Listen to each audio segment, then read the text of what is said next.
நீங்க சினிமால அதை சொல்லி கொடுக்க முடியல. நிறைய படங்கள்லாம் முன்னாடி பழைய காலத்து படங்கள் பார்த்திருப்பீங்க. அந்த வைரம் கடத்துறவங்க கெட்டவங்க, அந்த வைரம் கடத்துறவங்களை பிடிக்கிறவங்க, அவர்களை பிடித்து அவங்களோட சண்டை போட்டு அவர்களை தண்டனை கொடுப்பவர்கள் இல்லையா, அவங்க தான் ஹீரோவா இருப்பாங்க. ஆனா இன்றைய காலகட்டத்தில் வைரம் கடத்துறவங்க தான் ஹீரோவாவே இருக்கிறாங்க. அதனால படம் எல்லா படத்துலயும் யாரெல்லாம் ரவுடியா இருக்காங்களோ அவங்கள பற்றி தான் படம், யாரெல்லாம் தப்பு செய்யறாங்களோ அவங்க தான் பெரிய ஹீரோ அப்படின்றதுதான் படமாக வருகிறது உங்களுக்கு. அப்படி இருக்கும்போது பசங்க எதை பார்த்து நல்லதை கற்றுக்கொள்வார்கள்? நம்மளை பார்த்து தான் கத்துக்கணும். அந்த விஷயத்தை நம்ம சொல்லிக் கொடுக்கணும். நான் என் வீட்டில் கூட குழந்தைங்களை நான் சொல்லுவேன், என்னுடைய பி கைண்ட் அப்படின்னு தான் சொல்லிக் கொடுப்பேன். கைண்ட் பாய், குட் பாய், குட் கேர்ள் அப்படிலாம் சொல்லி கொடுப்போம்.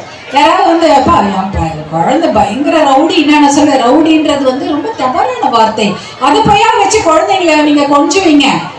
நம்ம முன்னாடியெல்லாம் தங்கமே செல்லமே வைரமே அப்படின்லாம் கொஞ்சிட்டு இப்ப குழந்தை பெரிய ரவுடி, ரவுடி பேபின்னு சொல்றதுல பெருமைப்பட்டுக்கிறாங்க. தப்பு. ரவுடின்றதே கெட்ட வார்த்தை. அந்த வார்த்தையை போய் குழந்தைங்களுக்கு சொல்றதா இல்ல.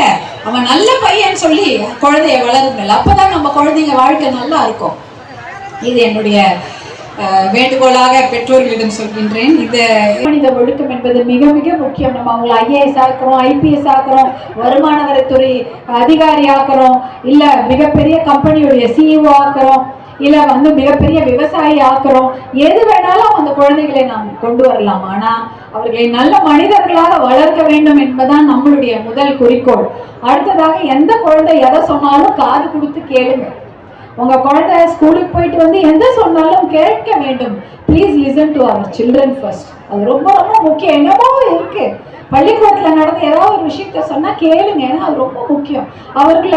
அவங்களுக்கு பிடிச்சது எது? அவங்களுக்கு சயின்ஸ் பிடிக்குதா, மேக்ஸ் பிடிக்குதா, இல்ல கணினி அறிவியல் பிடிக்குதா, இல்ல பாட்டு பாட பிடிக்குதா, இல்ல விளையாட்டு விளையாட பிடிக்குதா, இல்ல ஏதாவது ஸ்போர்ட்ஸ் பிடிக்குதா, இந்த மாதிரி விஷயங்கள், இல்ல பள்ளிக்கூடத்துல ஏதாவது அவர்களுக்கு மன கஷ்டம் நடக்குதா என்ற எல்லா விஷயங்களையும் ஆசிரியர்கள் காது கொடுத்து கேட்பதை போல பெற்றோர்களும் காது கொடுத்து கேட்க வேண்டும். அது முக்கியமான ஒரு வேண்டுகோளாக நான் இங்க சொல்றேன்.